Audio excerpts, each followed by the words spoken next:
Hi friends, എല്ലാവർക്കും പുതിയൊരു വീഡിയോയിലേക്ക് വീണ്ടും സ്വാഗതം. ഇന്നത്തെ നമ്മുടെ വീഡിയോ എന്ന് പറഞ്ഞാൽ ഈ കാണുന്നൊരു ഹുണ്ടായുടെ സൊനാറ്റയാണ്.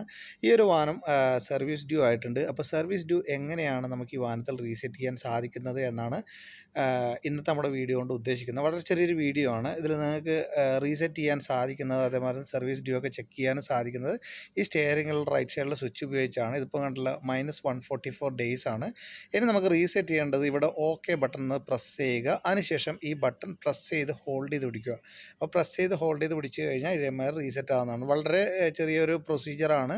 അപ്പോൾ നിങ്ങൾ കൃത്യമായിട്ട് ശ്രദ്ധിച്ചു കഴിഞ്ഞാൽ നിങ്ങൾക്കത് മനസ്സിലാവുന്നതാണ്. അപ്പോൾ ഇത് റീസെറ്റ് ചെയ്യേണ്ടത് നമുക്ക് ഷെയറിങ്ങിലുള്ള ഈ 2 ബട്ടൺ ഉപയോഗിച്ചാണ് നമുക്കിത് റീസെറ്റ് ചെയ്യുന്നത്. ഇതിപ്പോൾ റീസെറ്റ് ആയിട്ടുണ്ട്.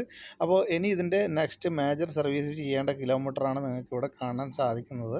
അപ്പോൾ ഇനി ഞാൻ ഓഫ് ചെയ്ത് ഒന്നും കൂടി ഞാൻ കാണിച്ചു തരാം. അപ്പോൾ ഓഫ് ചെയ്ത് സ്റ്റാർട്ട് ചെയ്യുന്ന സമയത്ത് ആ വാണിംഗ് എല്ലാം തന്നെ പോയിട്ടുണ്ട്. ഇനി ഈ വാഹനം ഞാൻ പറഞ്ഞു 2 കംപ്ലയിൻറ്റ് വേറെ അഡീഷണൽ ഉണ്ടായിരുന്നു. ആ 2 കംപ്ലയിൻ്റുള്ള വർക്ക് നമ്മളിപ്പോൾ കഴിഞ്ഞിട്ടുണ്ട്. ഇതിൻ്റെ അകത്ത് നിങ്ങളിപ്പോൾ ശ്രദ്ധിച്ചു കഴിഞ്ഞാൽ മനസ്സിലാവുന്നതാണ്. ഇതിൻ്റെ അകത്ത് ഒരു എഞ്ചിൻ ലൈറ്റിന് ഇതിൻ്റെ ക്യാം ഷാഫ്റ്റിൻ്റെ ഒരു ആക്ച്വേറ്റർ കംപ്ലയിൻ്റ് ഉണ്ടായിരുന്നു. അപ്പോൾ ആ ആക്ച്വേറ്റർ നമ്മൾ റിപ്ലേസ് ചെയ്തിട്ടുണ്ട്. അപ്പോൾ ഇതിന് കോമൺ ആയിട്ട് എന്തൊക്കെ കംപ്ലയിൻറ്റുകളാണ് വരാറ് എന്നുള്ളതും കൂടി ഞാൻ നെക്സ്റ്റ് ഒരു വീഡിയോയിൽ നിങ്ങളെ കാണിച്ചു തരാം. അപ്പോൾ ഈ വാഹനത്തിൻ്റെ വർക്കും കാര്യങ്ങളെല്ലാം തന്നെ കഴിഞ്ഞിട്ടുണ്ട്. അപ്പോൾ ഈ വീഡിയോ നിങ്ങൾക്ക് ഇഷ്ടപ്പെട്ടെങ്കിൽ ഉപകാരപ്പെട്ടെങ്കിൽ മറക്കാതെ ചാനൽ സബ്സ്ക്രൈബ് ചെയ്യുക, എന്നെ സപ്പോർട്ട് ചെയ്യുക. Thanks for watching.